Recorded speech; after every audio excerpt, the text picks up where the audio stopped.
Bom dia. Saiu no Diário Oficial de ontem a publicação de uma alíquota zerada pela Câmara de Comércio Exterior. Alíquota para importar armas curtas, que são revólveres e pistolas. Era 20% e virou zero. Ou seja, teoricamente, o preço cai em 20%. Eu não sei qual a consequência disso para as fábricas nacionais, né? Taurus, CBC, Imbel, Rossi, né? Não sei, mas o fato é que é promessa do presidente o acesso às armas e é obediência à vontade popular expressa num referendo que foi feito e que deu por resultado quase 2/3 das pessoas dizendo que querem liberdade para o comércio de armas, né? Queriam proibir, e como o resultado saiu diferente do que imaginavam, aí fizeram o Estatuto do Desarmamento contrariando a vontade popular. Isso aí é que é muito grave, né? Mas, enfim, a arma em casa, para quem sabe cuidar, quem sabe manejar, quem tem espírito pacífico comprovado na hora do registro, né, do exame psicológico, é um fator de dissuasão para o bandido, né? Em casa, ou na loja, no comércio, né? O bandido não ousa enfrentar quem está disposto a defender sua vida e defender seu patrimônio. Eu lembro que um policial que estava dormindo ouviu os barulhos dos tiros naquele assalto, aquele bando que assaltou o Banco do Brasil de Criciúma. Eu acho que a maior parte do bando já está presa, né? E que o policial foi para a janela do seu apartamento atirando sobre o bando. Agora imagina se toda a redondeza ali tivesse arma em casa, a chuva de chumbo que ia cair sobre eles, né? Bom, mudando de assunto, mudou o ministro do Turismo. Ele saiu numa boa, ele foi um dos primeiros a apoiar a candidatura Bolsonaro, fez a campanha com o presidente, estava ao lado do presidente lá em Juiz de Fora, aliás, ao lado do candidato, né, lá em Juiz de Fora, quando o Adélio Bispo tentou tirar a vida do candidato que liderava com a facada.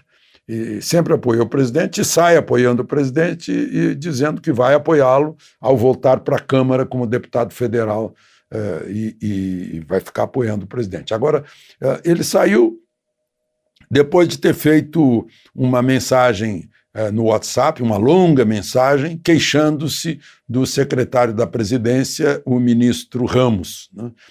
Fazendo queixas sobre a atuação do ministro Ramos no Congresso, e fazendo um balanço de sua gestão, que foi exitosa, mesmo com a pandemia. O turismo conseguiu reagir, né? Depois de estar tudo fechado, agência de turismo, companhia aérea, hotel, né? Se reergueu, né? E está aproveitando o turista que não vai para o exterior por causa da pandemia. Fez um balanço que dá a entender assim que já era a despedida, né? Então, por ter publicado isso e não ter discutido internamente com o ministro Ramos, é que ele sai, né? Mas já estava, pelo jeito, já estava se despedindo. E a sucessão dele é a sucessão mais natural possível. O presidente da Embratur, que o acompanhou numa gestão exitosa e que também é ligadíssimo ao presidente da República, o Gilson Machado, assume o Ministério do Turismo, né? Provavelmente ele vai não sei se pode, juridicamente, acumular, né, as duas tarefas, que na prática ele e o ministro do Turismo vinham trabalhando em igualdade de poder, por exemplo, e de atividades. Bom, hoje é o Dia Internacional do Combate à Corrupção e a Polícia Federal comemorou isso com uma operação lá no Maranhão, né, chamada de Operação Descalabro.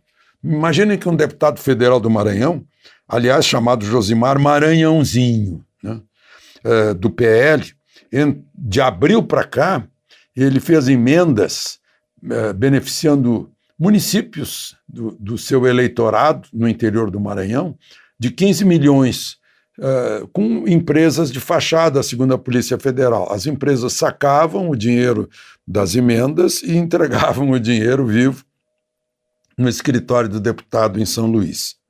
o ministro Lewandowski emitiu 27 mandados de busca e apreensão e a ordem de bloqueio de 6 milhões do deputado.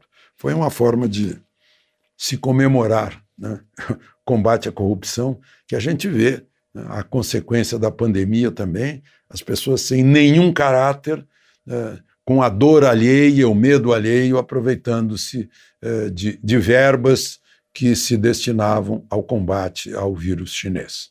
De Brasília, Alexandre Garcia.